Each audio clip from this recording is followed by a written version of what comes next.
Lovely, excellent. Will, appreciate taking a bit of time out of your, I'm sure, fairly busy day, to just have a what we call a fireside chat with me about your experiences as a CEO. Could you just tell us a little bit about yourself and your role in the company? Yeah, my name's Will Good. I'm the CEO of Promenade, which is a global license group that delivers promotional merchandise to global clients. I've been in the world of marketing for over 25 years. I've worked in all types of agencies and companies, small, big, in various different sectors. I've lived abroad. I've lived in Russia. And I joined Promenade in September last year, and very, very happy to be here. Brilliant. Russia raises an eyebrow, of course. All sorts of perceptions about Russia. How did you find that? It was fantastic. I went there in the late night. I mean, I studied Russian at university, so I spoke the language. I did that at UCL. I got a lucky break to go out there and work with an advertising agency on their consumer engagement programs, and I ended up staying for about 6 years.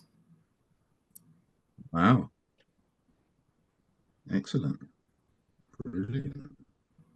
Great experiences. So tell me a bit more about the business. So what's the business model? So there's the services you provide, and then we can talk about how you license it. What would you describe as your core services? Well, the core services is fundamentally promotional branded merchandise. So many companies nowadays either employ that on a B2C perspective, which is, for example, companies like in the automotive sector who have a large revenue stream that's basically developed about building their brand through the use of merchandise that's connected to their product. Or alternatively, that it's used from a B2B perspective in terms of internal engagement, employee retention, and then it's also the in between, which is things like gift with purchase incentives and things like that. It really does span a very, very broad strategic umbrella of industries and how clients use it, and everyone uses it in different ways. There's no kind of one size fits all approach to it. It's a very, very client centric business. Okay, that's interesting. What, if anything, makes you stand out from the competition?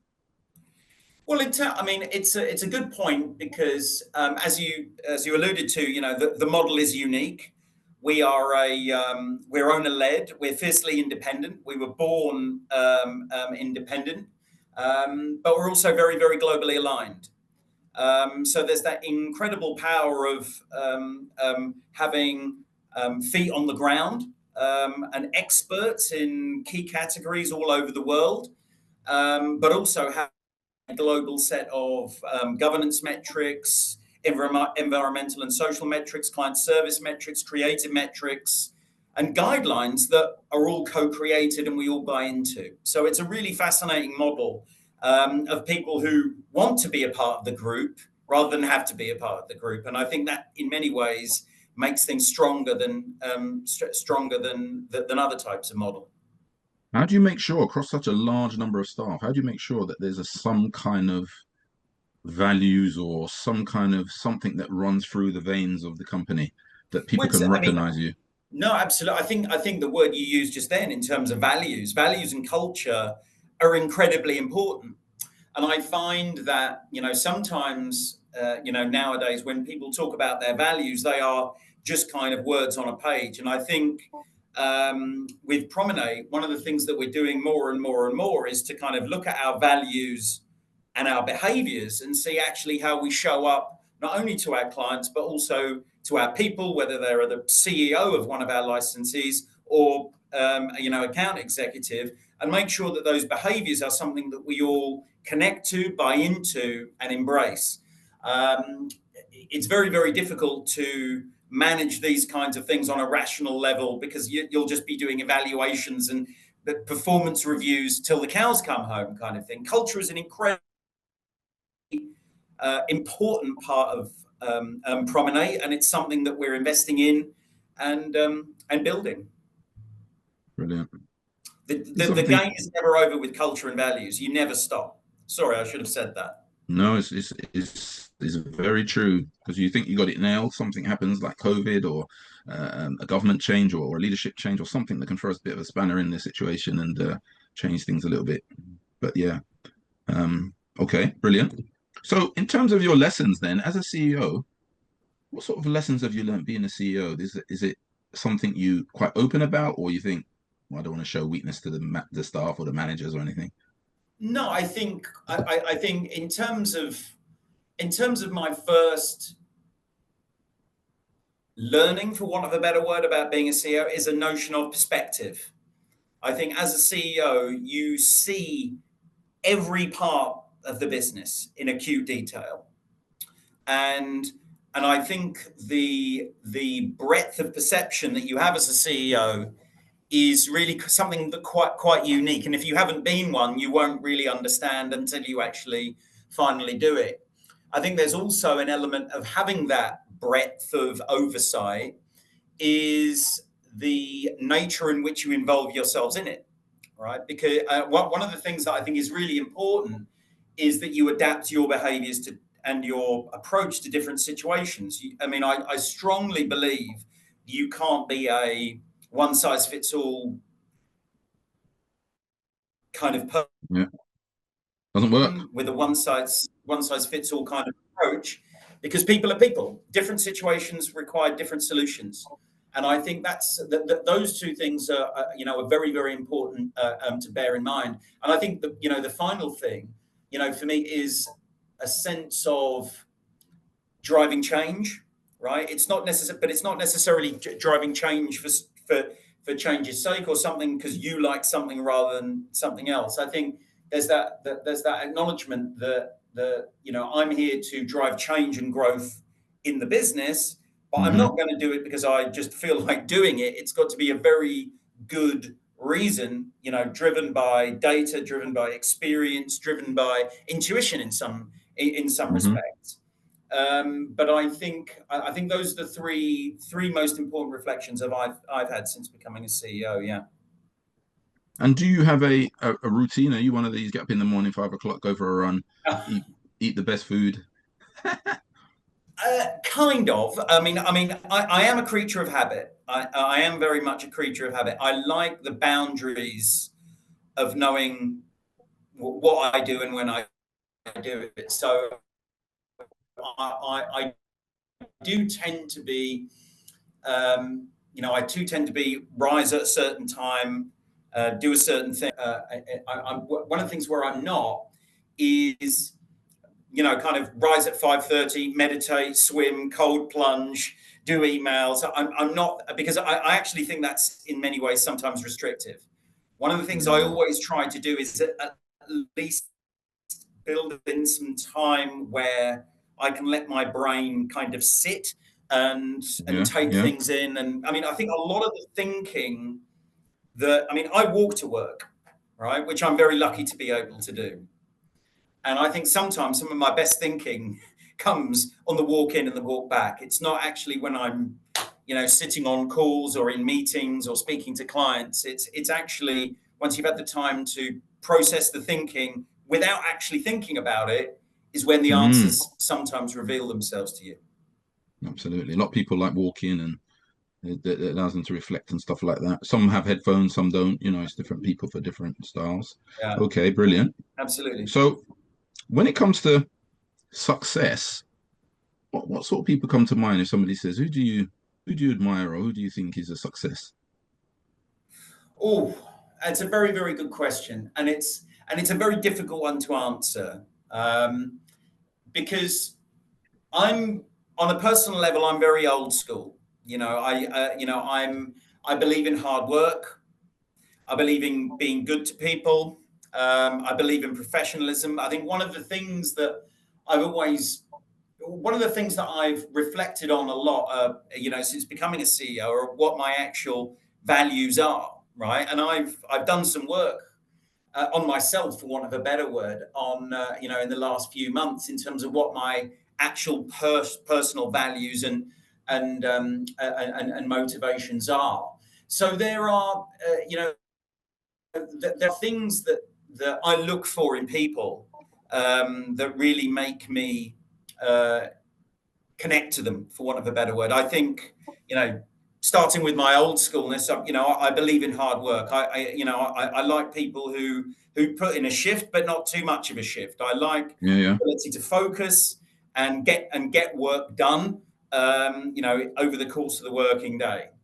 I believe in teamwork, and I don't. I'm not a big believer in direct hierarchy. I think great ideas come from anywhere, and the more people are empowered and helped to do a great job, the better job they'll do. And I also believe in having people's back.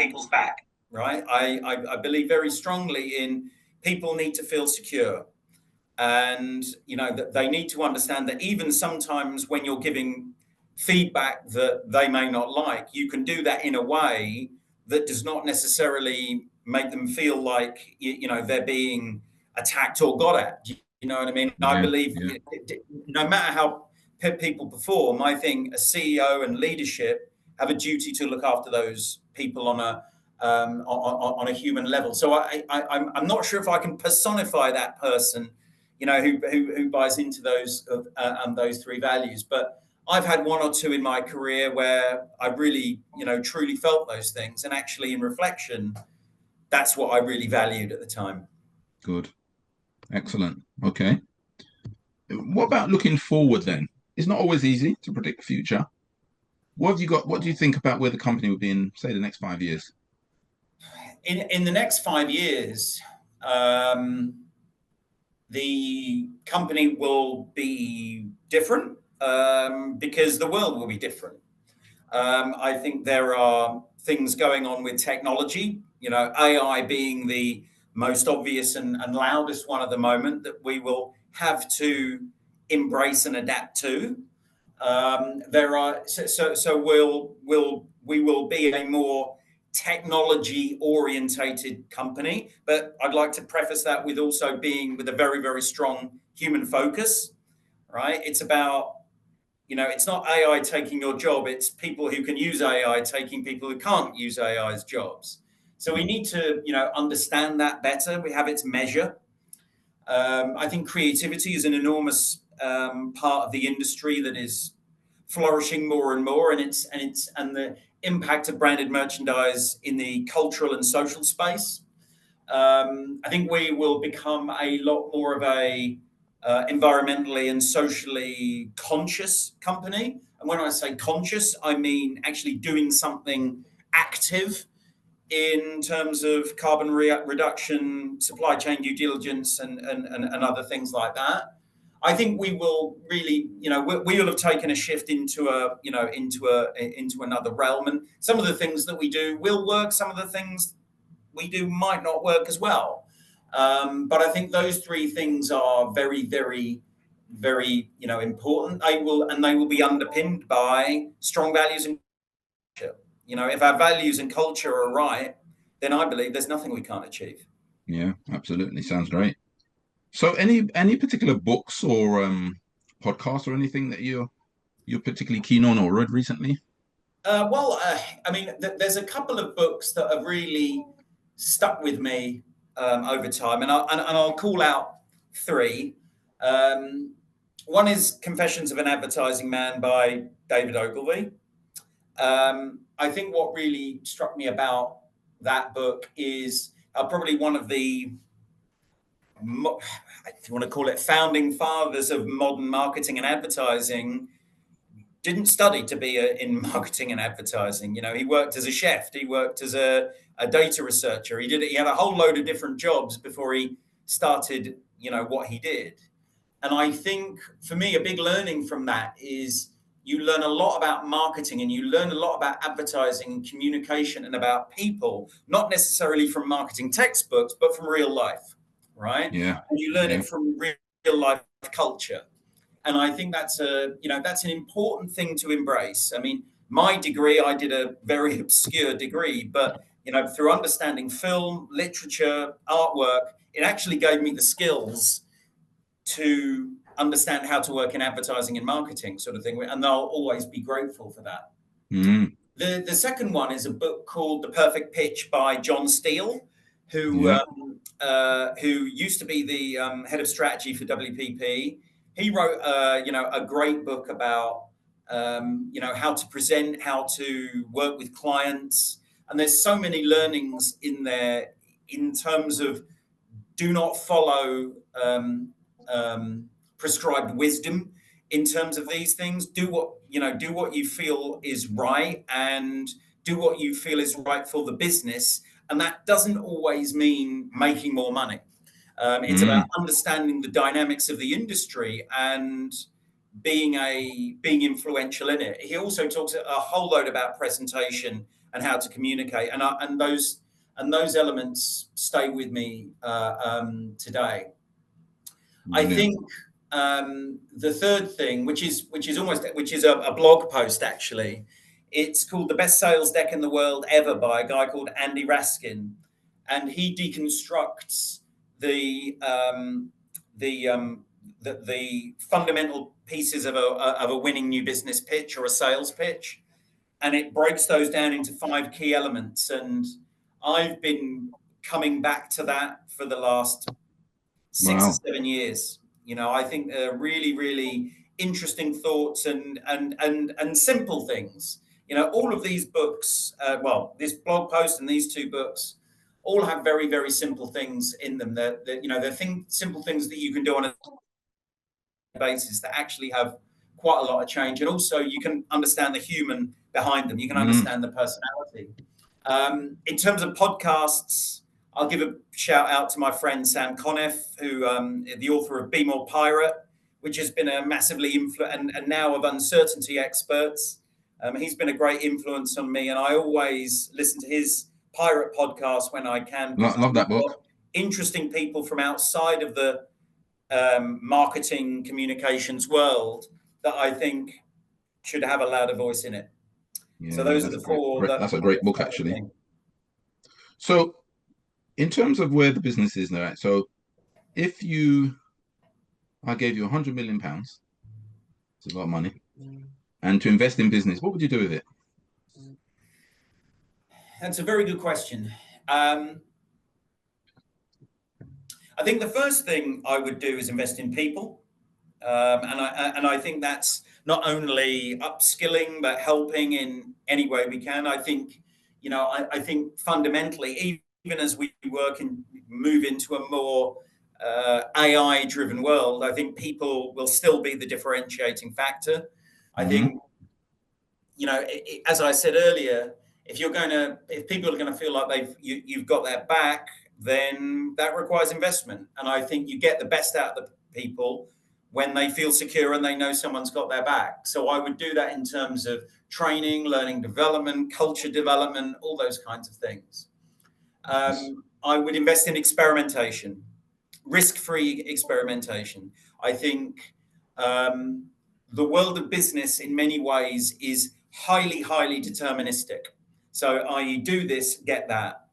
And I think and I think that hinders fresh thinking. I think it hinders entrepreneurialism. It hinders a lot of things.